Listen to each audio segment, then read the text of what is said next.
Hello po, greetings mga kababayan. Hariwa sa mga oras na ito, samang kayo naroon, kayo ay nasa mabuting kalagayan. And of course, kasama na rin ang ating mga mahal sa buhay. Alright?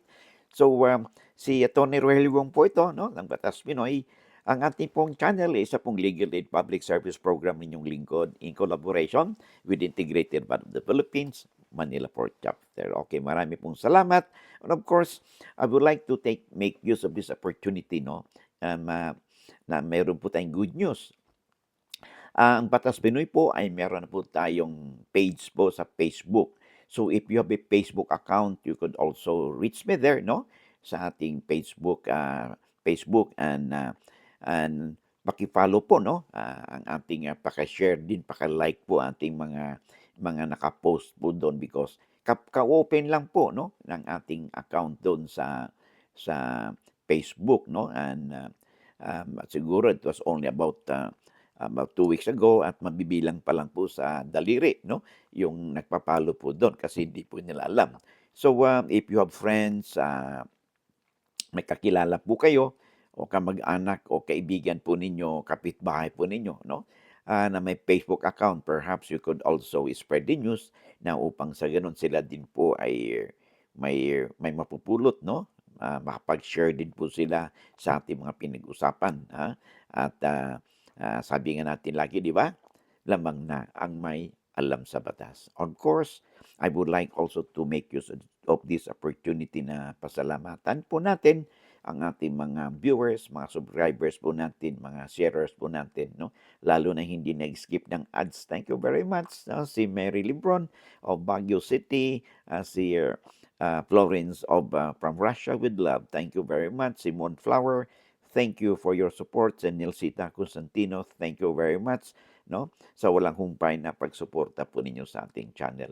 Of course, paki-spread out po, no, ang ating good news na meron na po tayong Facebook account, no, ang Batas Pinoy. And you could also follow me o and also paki-spread po yung good news natin, no, sa inyong kaibigan, kababayan, kamag-anak o kakilala po ninyo. At suportahan po, no, paki-subscribe, paki-follow po, no, and like po ang ating mga posting po doon sa Facebook, okay? At para po mas lalawig pa ang ating platform, no, na mapagbigay po tayo ng legal na impormasyon o kaalaman, no, sa ating mga kababayan. Sabi nga natin ay lamang na ang may alam sa batas. Alright, marami pong salamat.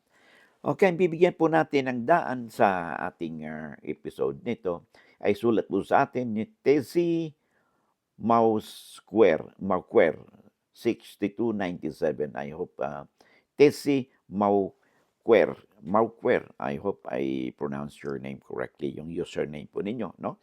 6297. Sabi niya, hello attorney, I bought the house and lot clean title 14 years ago.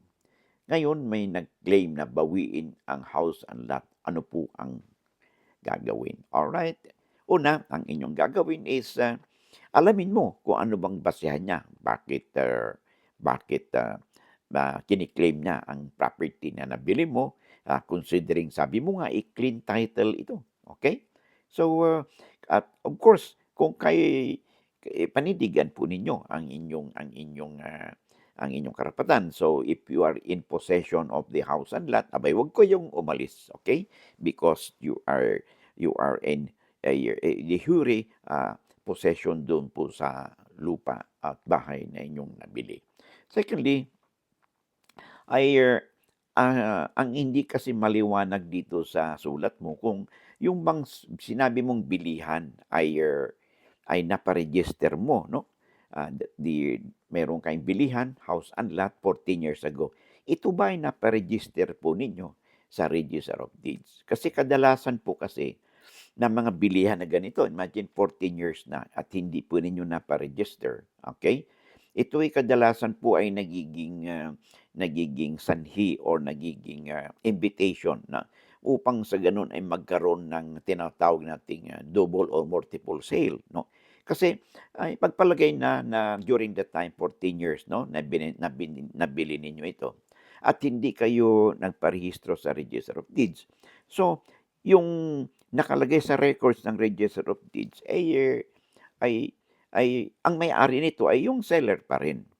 Okay? Now, hindi niyo maaaring yung seller, no, maaaring nadiskubre niya na, "Aba, bakit naman yung binenta ko, yung lupa o bahay ay hanggang ngayon ako pa rin nakapangalan." So, ang gagawin ng seller, maaaring kung in bad faith siya, ibenta niya uli ito. Okay, sasabihin, paano may benta, yung titulo ay nandun na sa unang buyer, no, tulad nitong sabi ni Tessie. Well, madali po yon. All he has to do is mag-execute po siya ng affidavit of loss ng titulo. And then, ipareconstitute po niya ito. So, without you knowing it, yung titulo na clean title na sinasabi mo, na hindi mo alam, yung pala na-cancelled na. Okay? And then, mayroon na itong titulo at naibenta ito sa iba. So at unfortunately, kung ito'y napa-register niya doon sa Register of Deeds, ay nako, ay delikado po kayo, baka mapaalis kayo doon sa inyong property. Or another possibility, yung nagbenta sa inyo 14 years ago ay namayapa na, pumanaw. So, siyempre yung kanyang mga heirs ay ikokolekta yung mga naiwang ari-arian ng kanilang relative na pumanaw. So, it turned out na base doon sa record ng Register of Deeds, ang isa sa mga naiwang ari-arian ng magulang nila, halimbawa, ay yung lupang naibenta ng magulang nila 14 years ago na hindi mo naman napakancel yung titulo nito doon sa Register of Deeds. So, insofar as the heirs are concerned, abay ito'y bahagi ng mana ng kanilang pumanaw na magulang na without them knowing ay naibenta nila na ito doon sa inyo. So that is also that possibility. So hindi maliwanag, no, kung ano ba ang circumstances ninyo, kung ito ba na-register o hindi. Kung na-register ito sa Register of Deeds, wala kayong pagpaalala. Okay? Pero most likely ay maaring ito ay a case of double or multiple sale kasi hindi nyo kaagad na parehistro. Kaya napaka-importante po, no, pag kayo'y similarly situated, bumili kayo ng lupa, house and lot, dapat po maparehistro nyo kaagad, no, doon sa Register of Deeds upang sa ganun ay protektado po kayo because ang registration po ng conveyances o pilihan po, no, paglipat po ng mga property, real properties, no, ay pag naka-register po yan sa Register of Deeds, the registration itself is what we call a notice to the whole world na kayo yung may-ari ng lupa. So, kung hindi niya pa-register yan, it's not it's not binding in so far as yung notice, no, is concerned doon sa third person, no, kasi ang mananaig diyan pagbabasihan nila ay yung kung ano yung naka-record doon sa Register of Deeds. Kaya 'di ba sinasabi natin lagi na pag pag kayo bibili ng lupa, 'di ba, titingnan niyo muna kung ito ba ay mayroong lien o wala bang lien, existing ba ito, no? Kukuha kayo ng certified true copy sa Register of Deeds para masigurado ninyo na yung titulo ng lupa base doon sa government copy ng title ng Register of Deeds ay walang problema. Maaring ganito ang ginawa ninyo pero ang nangyari ay hindi ninyo napa-register po ang inyong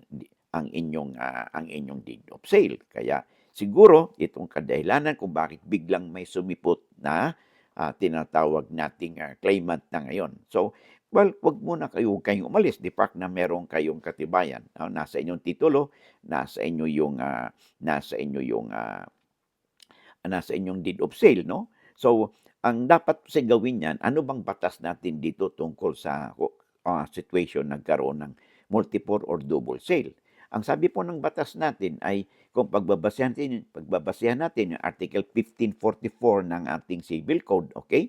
Sino ba ang may karapatan? How do the law deals now with a case where there are two or more deed of sale or conveyances made on the same property? Ang sabi ng batas po natin ay ganito, sino bang mayroong priority doon sa halimbawa? Ikaw at saka yung isa, dalawang buyer na ngayon. Sino ba ang may karapatan? Ikaw ba o itong huli? Sabi po ng batas natin under Article 1544 ng Civil Code is ganito pong priority. Number one, the first to register the sale with the Register of Deeds in good faith. Yan ang may priority. So, second, kung walang registration ang nangyari, no?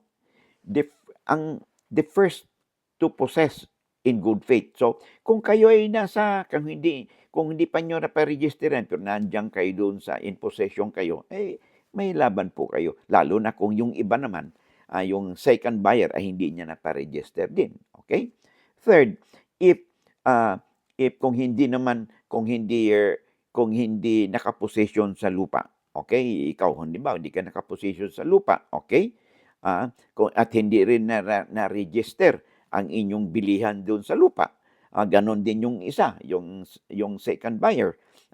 So, the one who can present the oldest document, the oldest title, yun ang magiging preference po ng batas natin. So, in the particular case, kung nauna yung inyong deed of sale at saka yung clean title ninyo na nasa inyo ay 14 years ago, no? Assuming na yung nakabili ng lupa, second buyer ay hindi rin niya na-register, ay yun ang pagbabasehan ng batas na kayo ay in possession kayo doon sa lupaan in good faith at nakapagpresenta kayo ng inyong pinakaluma na deed of sale or titulo ng lupa.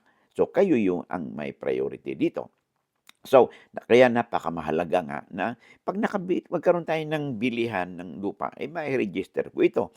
Ngayon, yung iba, kaya hindi naparegister, ay meron pong magastos po Okay, lalo na kung hindi bayad yung capital gains tax. So, hindi man maliwanag sasabi sa atin dito kung nabayaran pa yung capital gains tax na supposed to be, ay bayad ito ng seller because the seller is presumed to have realize the gain in the real estate transaction, no? Doon sa sales transaction ninyo.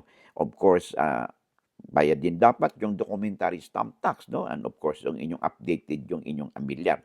Upang sa ganun ay mabigyan kayo ng tinatawag nating electronic certificate authorizing registration or ECAR ng BIR na siyang kakailanganin po ninyo sa pagparehistro ng inyong deed of sale. So get in touch with your lawyer at pakita po ninyo ang inyong mga dokumento, no? Tulad ng iyong deed of sale at saka titulo upang sa ganun ay mabigyan po kayo ng kakaibat na